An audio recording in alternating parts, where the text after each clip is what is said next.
예, 우리 앞뒤 좌우에 계신 분들과 한번 인사해 보겠습니다. 우리 사랑하고 축복합니다. 인사해 보겠습니다. 사랑하고 축복합니다. 오늘 우리가 마태복음 13장 말씀을 읽었습니다. 이 말씀은 씨 뿌리는 자의 비유입니다. 이 말씀은 비유 중에 비유로 불립니다. 그만큼 중요한 비유입니다. 그래서 마가복음 4장 13절을 보면 이렇게 나옵니다.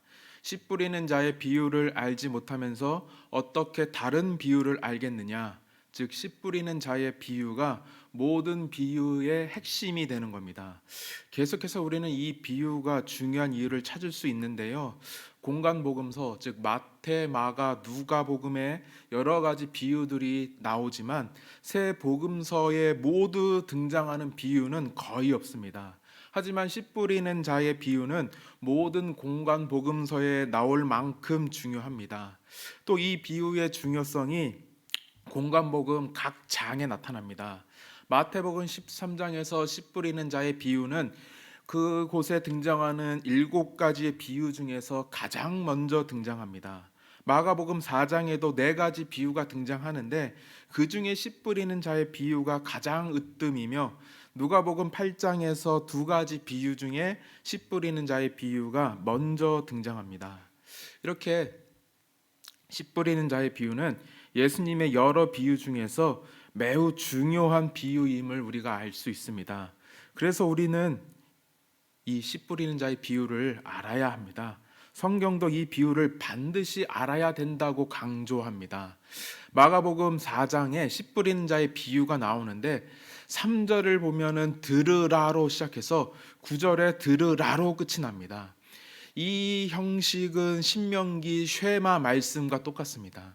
신명기 6장 4절 5절에서도 이스라엘 사람들이 반드시 알아야 할 말씀들, 그 말씀을 하나님은 들으라는 말씀으로 시작합니다. 이렇게 씨 뿌리는 자의 비유가 신명기의 쉐마 말씀과 같이 들으라가 강조되는 것은 큰 의미가 있는 겁니다. 이것은 신명기의 쉐마 말씀 못지않게 우리가 씨 뿌리는 자의 비유를 반드시 알아야 한다는 뜻입니다. 그래서 우리가 오늘 이 비유를 듣고 알아야 합니다. 오늘 선포되는 이 씨 뿌리는 자의 비유 말씀을 통해서 오늘 나에게 주시는 하나님의 뜻을 깨닫는 또 순종하는 저와 성도님들 되시길 바랍니다. 우리에게 이 비유는 너무나 익숙합니다. 많이 들어왔기 때문입니다. 그래서 이 비유를 들을 때마다 보통 이렇게 해석합니다. 우리의 마음밭이 중요하다. 이렇게 해석합니다. 하나님의 말씀이 주어졌을 때 그 말씀을 받아들이는 내 마음이 중요하다. 이렇게 해석합니다. 그래서 저도 예전에 이렇게 기도 많이 했습니다. 하나님, 제 마음 만져주세요. 마음의 가시를 제거해 주시고 돌덩이를 꺼내 주시고 눌린 마음을 회복해 주세요. 내 마음이 옥토가 되게 하셔서 30배, 60배, 100배의 결실을 맺게 해주세요. 이렇게 많이 기도했습니다. 그때 이렇게 기도하면서 은혜도 참 많이 받고 이 마음의 회복도 많이 경험했습니다. 그런데 문제는 이 말씀의 의미가 이게 아니라는 데 있습니다. 이 본문 말씀은 다른 의미가 있습니다. 우리가 그것을 같이 살펴보고자 합니다. 일단 우리가 그렇게 나아가기 위해서는 먼저 마태복음의 흐름, 즉 그 결을 알아야 합니다. 왜냐하면 우리가 오늘 마태복음 13장을 읽었기 때문입니다.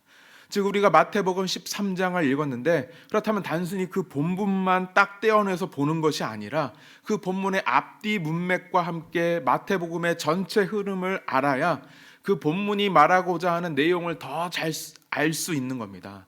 그렇다면 마태복음의 전체 흐름은 무엇인가? 그것은 바로 왕으로 오신 예수님입니다. 왜 마태복음은 예수님을 왕으로 오신 분으로 소개하는가? 그것은 이 마태복음을 읽는 유대인들이 바로 그 대상이 되기 때문입니다.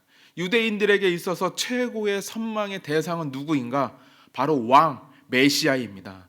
복음서라는 것이 결국 이 목적이 있는데 이 책을 읽는 사람들에게 예수님을 띄워야 합니다. 즉 예수님을 높여주는 겁니다.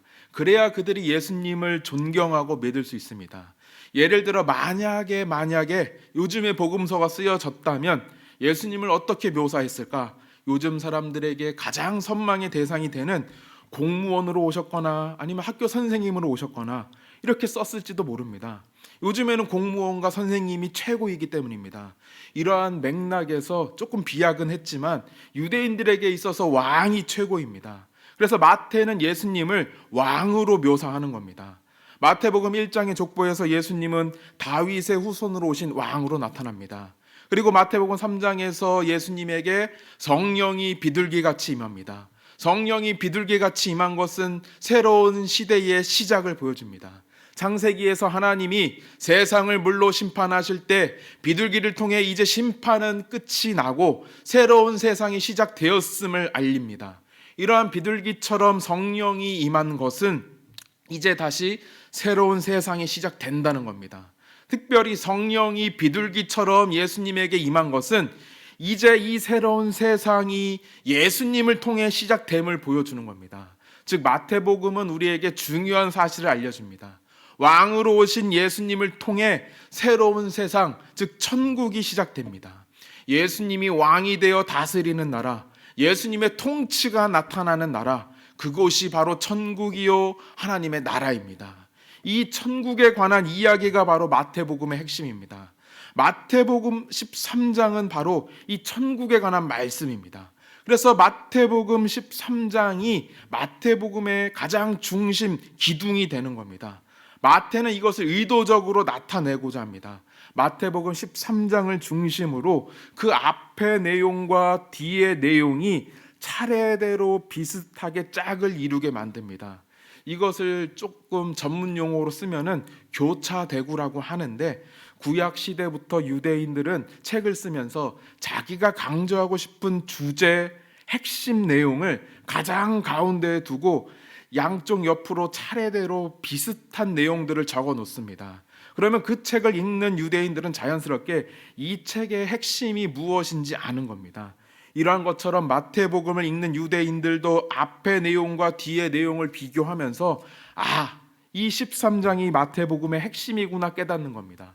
그래서 우리가 마태복음의 핵심인 13장을 중심으로 이 마태복음의 흐름인 천국과 연관시키는 겁니다. 그래서 마태복음 13장 11절을 보면 이 비유를 천국의 비밀이다라고 말하고, 마가복음 4장 11절, 누가복음 8장 10절에서도 이 비유를 하나님 나라의 비밀이다라고 말합니다. 이러한 이유 때문에 우리가 씨 뿌리는 자의 비유를 보면서 단순히 내 마음밭이 중요하다 이렇게 해석하고 끝내면 안 되는 겁니다. 즉 씨 뿌리는 자의 비유는 바로 천국에 관한 말씀입니다. 그렇다면 이렇게 씨 뿌리는 자의 비유가 천국에 관한 말씀이라면 과연 이 비유가 우리에게 주는 의미, 교훈은 과연 무엇인가? 첫 번째로 씨 뿌리는 자의 비유는 우리에게 소망을 줍니다. 왜냐하면 이 비유에서 하나님 나라, 즉 천국이 이미 시작되었다라고 말하기 때문입니다.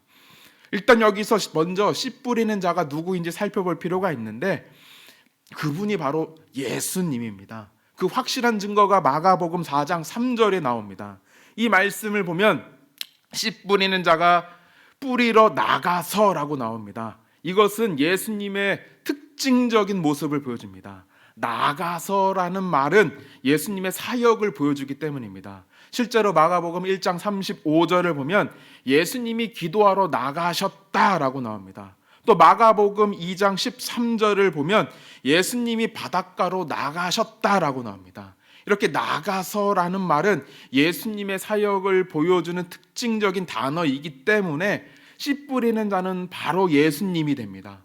그리고 예수님이 뿌리는 씨는 무엇인가? 바로 천국 말씀입니다. 그런데 이 예수님이 뿌린 씨가 이미 뿌려졌다라고 하는 것은 천국이 이미 이 땅에서 시작되었다라는 것을 보여줍니다. 그래서 예수님이 마태복음 12장 28절에서 이렇게 말씀합니다. 하나님의 나라가 이미 너희에게 임하였느니라. 이 말은 곧 하나님의 나라, 천국이 시작되었음을 보여줍니다.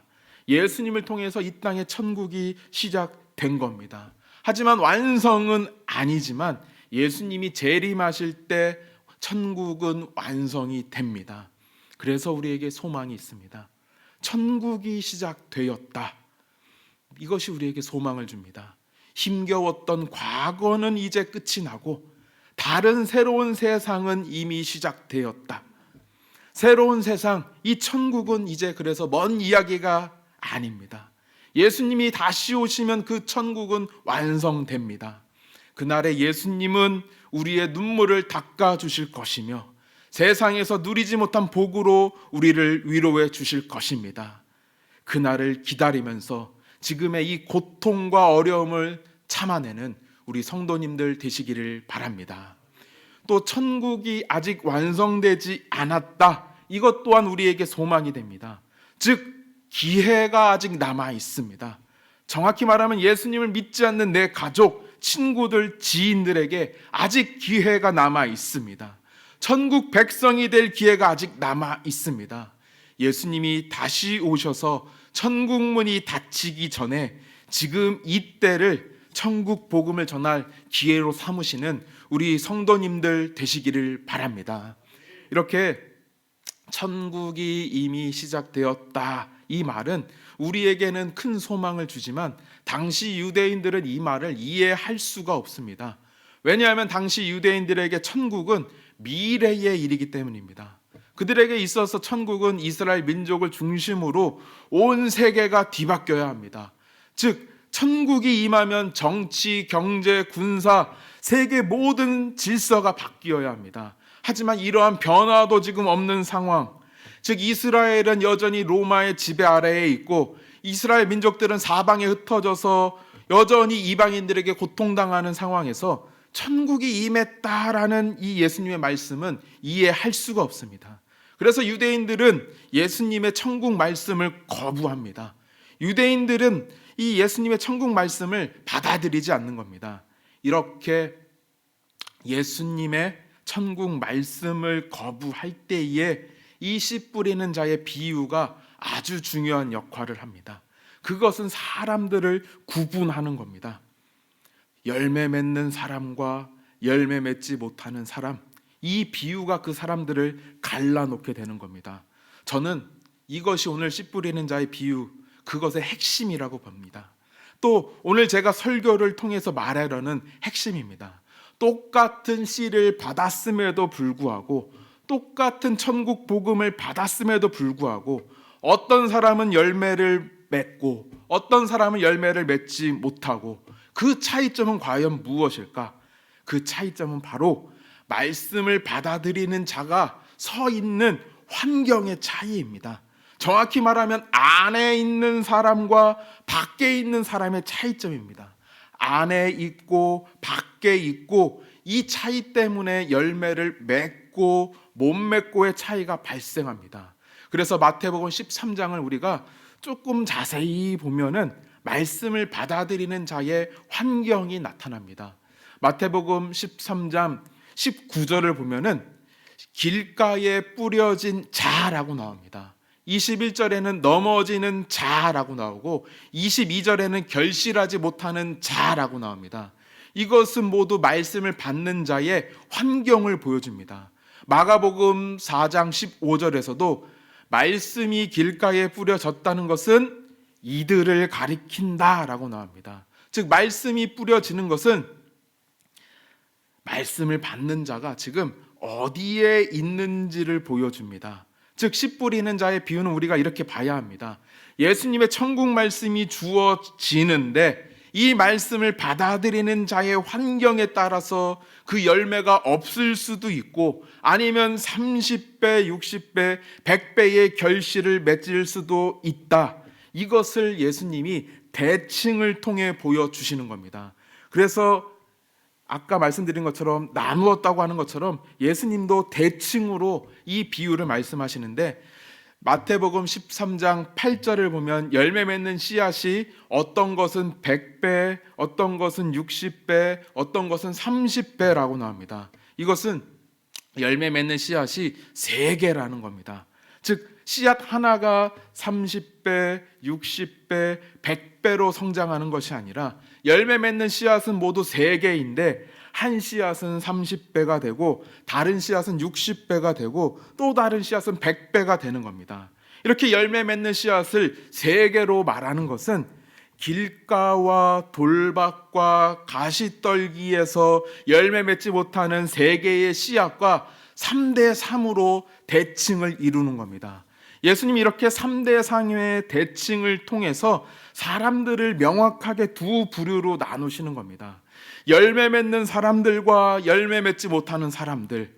그래서 예수님은 그걸 명확히 보여주는데, 예수님은 그래서 천국 복음에 부정적인 사람들은 그들이라고 부르고 긍정적인 사람은 너희들이라고 부릅니다. 마가복음 4장 11절에서도 두 부류로 나눠서 이야기합니다. 이르시되 하나님 나라의 비밀을 너희에게는 주었으나 외인에게는 모든 것을 비유로 하나니. 이 말씀에서도 예수님은 이 하나님 나라의 비유를 통해서 사람들을 두 부류로 나누시는데, 여기서 이 기준이 나타납니다. 이 사람을 어떤 기준으로 나누느냐? 바로 아까 말씀드린 것처럼 내부인과 외부인으로 나누는 겁니다. 이러한 맥락은 씨 뿌리는 자의 비유 바로 앞에 있는 이 말씀을 통해서도 나타납니다. 마태복음 12장 46절부터 50절을 보면 예수님의 어머니와 동생들이 나옵니다. 이때 46절을 보면 예수님의 어머니와 동생들이 밖에 서서 이야기합니다. 하지만 예수님은 집 안에서 말씀하십니다. 그리고 48절에서 누가 내 어머니이고 누가 내 동생들이냐고 질문하십니다. 이것은 예수님이 메시아인 줄 정확히 알지 못하고 밖에 서 있는 어머니와 동생들을 책망하는 겁니다. 그리고 마가복음 3장 34절을 보면 예수님은 둘러앉은 자들, 즉 안에 있는 자들에게 말씀을 풀어주십니다. 지금 마태복음 12장부터 13장의 흐름은 이렇습니다. 예수님은 지금 안에 있는 자들과 밖에 있는 자들을 구분하십니다. 그리고 안에 있는 자들은 칭찬받고 밖에 있는 자들은 책망받습니다. 이러한 흐름이 씨 뿌리는 자의 비유에 이어지는 겁니다. 똑같은 천국 말씀을 받았을 때 열매 맺지 못하는 사람들은 누구냐? 바로 밖에 있는 자들입니다. 그렇다면 똑같은 천국 말씀을 받았을 때 누가 30배 열매를 맺고 60배, 100배의 열매를 맺느냐? 그것은 안에 있는 자들입니다. 즉 여기까지 정리하면 이렇습니다. 씨 뿌리는 자의 비유는 똑같은 말씀을 듣고도 열매 맺는 사람과 열매 맺지 못하는 사람이 있음을 보여주는데, 여기서 열매 맺는 사람은 안에 있는 사람이고 열매가 없는 사람은 밖에 있는 사람입니다. 그러면 여기서 가장 중요한 것을 짚고 넘어가야 하는데, 과연 어디가 아니고 어디가 밖이냐? 이것이 제일 중요합니다. 그것이 바로 천국 하나님 나라입니다. 마태복음의 핵심이 하나님 나라이고 씨 뿌리는 자의 비유가 천국의 비유이기 때문입니다. 결국 하나님 나라 안에 있는 사람은 똑같은 말씀을 받고도 30배, 60배, 100배의 열매를 맺는다. 하지만 하나님 나라 밖에 있는 사람은 똑같은 말씀을 받고도 열매를 맺을 수 없다. 이것이 바로 씨 뿌리는 자의 비유가 우리에게 주는 메시지이며 교훈입니다. 여기까지 우리가 이해가 가는데 한 가지 마지막 궁금증이 남아 있습니다. 그렇다면 과연 지금 하나님 나라는 어디에 있느냐? 내가 하나님 나라 안에서 열매를 맺고 싶은데 그곳이 어디냐? 이겁니다. 그곳이 어디냐? 그곳이 바로 교회입니다. 우리가 여기서 혼동하면 안 되는 게, 교회가 하나님 나라다, 이 말은 틀립니다. 하지만 교회 안에 하나님 나라가 보존되어 있다, 이 말이 맞습니다. 왜냐하면 교회는 하나님 나라를 위해 세워졌기 때문입니다. 하나님 나라가 교회 안에 보존되어 있습니다. 결국 오늘 설교의 핵심은 이겁니다. 우리는 교회 안에 있어야 한다. 내가 무슨 일이 있어도 우리는 교회 안에 있어야 한다. 그래야 내 안에 열매가 맺을 수 있다. 내가 교회 안에 있을 때, 내가 교회 공동체 안에 있을 때 나에게 주어지는 말씀을 통해 30배, 60배, 100배의 결실을 맺을 수 있다. 이것이 오늘 말씀의 핵심이 되는 겁니다. 하지만 내가 교회 공동체 밖으로 나가면 나에게 열매는 없다. 그래서 반드시 우리가 교회 공동체 안에 있어야 한다. 이것을 우리가 기억해야 되는 겁니다. 하지만 우리가 교회 공동체 안에 있다 보면은 시험이 들 때가 있고 어려움이 생길 때가 있습니다. 어떻게 교회가 이럴 수 있냐 하고 생각이 들 때가 있습니다. 그래서 마태복음 13장을 보면 씨 뿌리는 자 비유 다음에 가라지 비유가 나옵니다. 가라지 비유는 무슨 의미인가? 교회가 결코 완벽하지 못함을 보여줍니다. 교회 안에는 분명 하나님 나라가 보존되어 있지만 가라지와 같은 일들도 있습니다. 그래서 마태복음 13장 41절을 보면 그 나라에서 모든 넘어지게 하는 것과 불법을 행하는 자라고 나옵니다. 이 말은 곧 교회 안에서도 내가 시험에 빠지는 일이 있고 나를 시험에 빠뜨리는 사람이 있을 수도 있다는 겁니다. 그래서 앞서 말씀드린 것과 같이 교회가 천국이다 이렇게 말할 수는 없는 겁니다. 하지만 그럼에도 불구하고 우리가 교회 안에 있어야 한다. 그것은 교회 안에 천국이 보존되어 있기 때문입니다. 오늘 이것을 기억하여 교회 공동체 안에서 예수님의 말씀을 통해 삶의 열매를 30배, 60배, 100배로 맺는 저와 온세계교회 성도님들 되시기를 바랍니다. 오늘 이 시간 통해서 제가 제 개인적인 이야기를 잠깐 하면은 저는 고향이 인천이고 정확히 말하면 동인천입니다. 지금도 어머니는 동인천에 살고 계시고 지금 연세가 69세입니다. 제 어머니가 동인천에 있는 한 교회에서 35년 동안 거의 주일에 빠지지 않고 신앙생활하면서 식당 봉사만 하시면서 이 국수만 삶으면서 서리 집사님으로 지금까지 지내고 계십니다. 35년 다니면서 교회 다니면서 정말 힘들고 어려운 일들, 시험에 들만한 일들 많이 겪으셨는데 누가 알아주지 않아도 지금까지 비가 오나 눈이 오나 묵묵히 교회를 지키고 계십니다. 그러면서 하시는 말씀은 이겁니다. 하나님만 알아주시면 된다. 하나님만 알아주시면 된다. 그렇게 무슨 일이 있어도 교회 안에서 그 안에서 신앙을 지켜왔기에 그 아들이 주의 종이 되는 복도 누리고 우리 가정이 또 복을 많이 받은 것 같습니다. 앞으로도 계속해서 하나님이 더 큰 복을 주실 줄로 믿습니다. 앞서 말씀드린 것과 같이 교회는 결코 천국이 아닙니다. 그래서 우리가 교회 안에서 날마다 기쁠 수는 없습니다. 교회 안에서 우리가 상처를 받고 실망할 수도 있습니다. 하지만 이 상처와 실망 때문에 우리가 교회 밖으로 나가서는 안 됩니다. 천국 비밀은 교회 안에만 있기 때문입니다. 교회 안에서만 우리가 영적인 축복을 누릴 수 있습니다. 이것을 깨닫고 비가 오나 눈이 오나 교회 공동체 안에서 그 안에서 30배, 60배, 100배의 영적인 축복을 경험하는 저와 온세계교회 성도님들 되시기를 바랍니다. 말씀 맺겠습니다. 오늘 본문 3절을 보면 예수님이 비유로 말씀하셨다고 나옵니다. 여기서 이렇게 말씀하셨다 이 단어가 랄레오라고 나옵니다. 그리고 마태복음 13장에 등장하는 모든 비유에서도 이 랄레오라는 동사를 사용합니다. 이 랄레오는 원래 어린아이들이 제잘거리면서 말하거나 더듬거리면서 시원찮게 말하는 것을 의미합니다. 즉 이 단어는 설득력이 없고 받아들이기 힘들 때 사용합니다. 원래 성경 다른 구절에서는 예수님이 말씀하셨다고 했을 때 이성적, 합리적으로 말하다 이 뜻을 가진 레고라는 동사를 써야 합니다. 그럼에도 불구하고 예수님이 천국 비유를 말씀하실 때는 즉 씨 뿌리는 자의 비유에서 이렇게 랄레오를 쓰신 이유가 있습니다. 이것은 그만큼 오늘 이 말씀이 누군가에게는 받아들이기 힘든 말씀이 될 수도 있습니다. 교회 안에서 상처받은 일이 있을 수도 있고 교회 안에서 실족한 만한 일이 있을 수도 있기에 오늘 이 말씀이 나에게 설득력이 없는 것처럼 느껴질 수도 있습니다. 하지만 그럼에도 불구하고 내 감정과 상관없이 교회 안에서 그 안에서 오늘 이 말씀을 받아들일 때에 그 심령과 그 가정 가운데 큰 열매와 축복이 30배, 60배, 100배 일어나게 될 줄로 믿습니다. 이것을 기억하고 이 말씀 가운데 순종하면서 내 감정을 내려놓고 아버지 말씀 따라 살아가는, 그래서 그 영적인 축복을 누리는 저와 온세계교회 성도님들 되시기를 바랍니다. 이제 우리 같이 찬양하겠습니다.